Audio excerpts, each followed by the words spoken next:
Very good evening from London. Has been a primarily data-driven US session, particularly in early trade. We had the durable goods data coming in at 1.1%, beating expectations, and then the stellar pending home sales data that has been a driver of the strength in US equities we have seen today. And elsewhere, in terms of Arena Pharmaceuticals, has garnered a lot of attention. Their obesity pill has then passed FDA approval, and we saw Arena Pharmaceuticals shares spiking around 35% to the upside following resumption of their shares in trade, settling around the $12 per share mark, but has garnered some attention in the pharmaceutical space.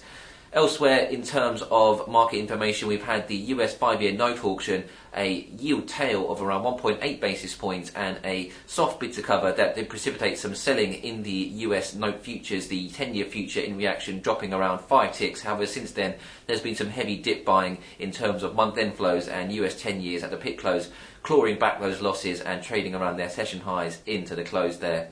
Elsewhere, we had the weekly DOE crude oil inventories report. Even though there was a lower than expected drawdown on the headline, the distillate inventories, a draw of around 2 million barrels to the downside, and therefore we have seen some strength also in the crude markets, in particular for Brent crude. The continuation of the Norwegian oil strikes tightening the market of supply for Brent crude, and we have seen positive finishes for WTI and Brent crude futures today.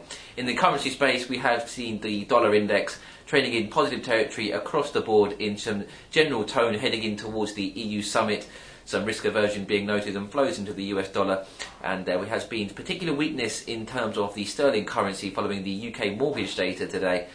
Generally, the currency markets have been trading in a less volatile manner than we've been accustomed to over the last couple of weeks, and the EU debt crisis, with some focus just coming away from Spain in the last couple of sessions or so, having formally agreed then the 100 billion euros worth or so of aid for the banking sector.